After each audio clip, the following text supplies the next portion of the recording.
Saa 12 dakika 18 Afrika Mashariki. Mpenzi mtazamaji, tupo na Clement Tulezi, afisa mkuu mtendaji Kenya Flower Council.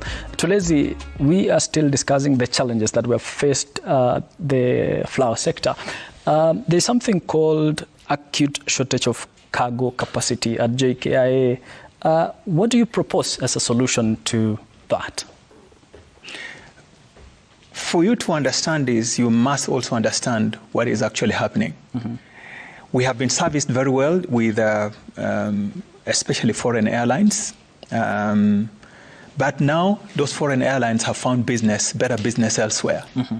So it's a matter of demand and supply. Mm-hmm.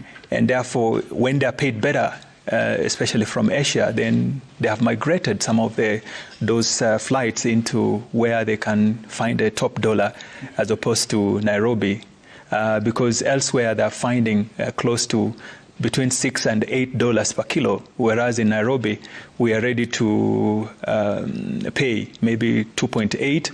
Mm-hmm. And therefore that capacity has gone.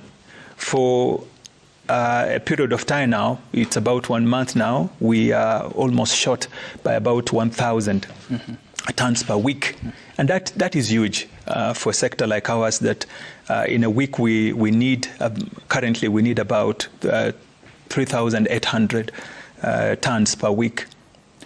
Now, we believe that the solution lies in government being able to allow more freighters in. Anyone who is interested in coming here should be licensed. And I would not hesitate to say even the passenger flights, because passengers also add a bit of capacity. It's not just the freighters only. We believe that if they can be quickly licensed, then it's possible for us to close that gap that we are currently facing. And it's very simple.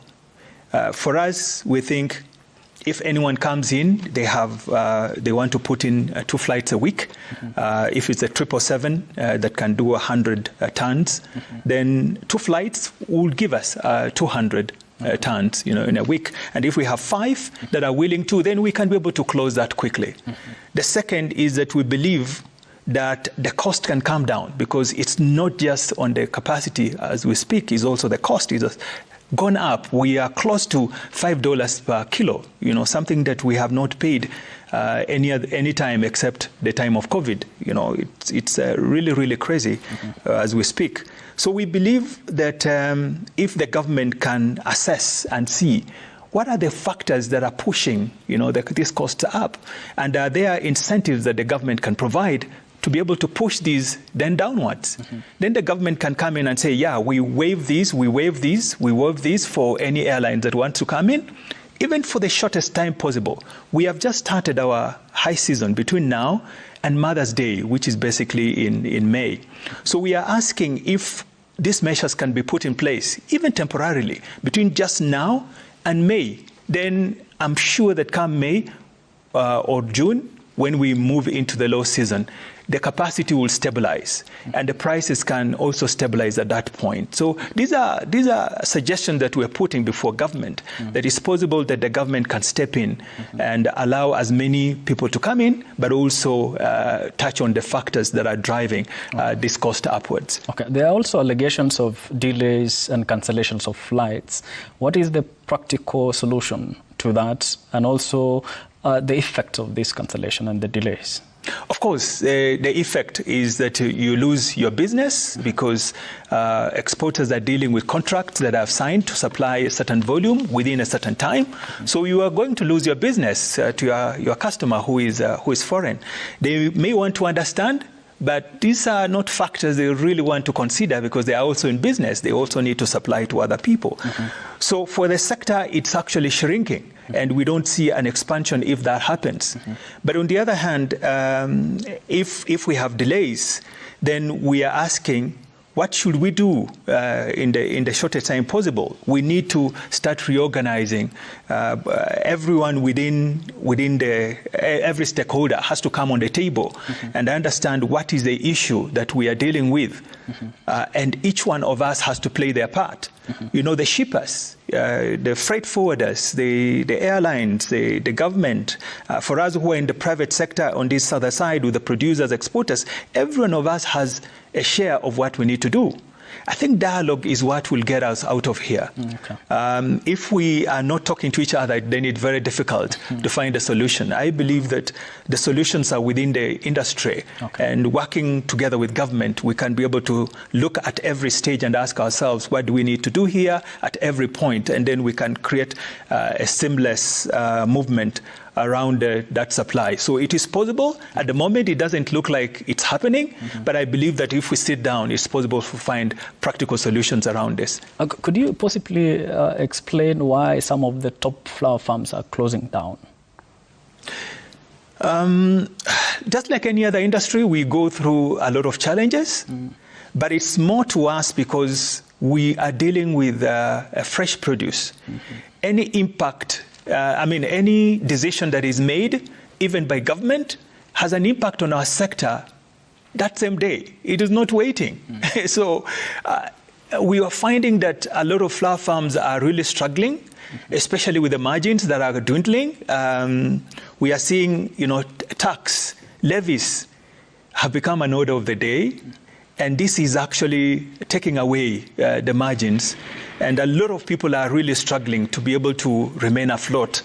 A lot of people definitely will go into a laying off of workers, I can tell you, because if you cannot take care of your overheads, what do? You decide, okay, this is it. I'll reduce everything, and you start with the workers, because labor cost is a major cost for any business. So we will see a lot of flower farms closing down or laying off of workers. And this has just to do with the local.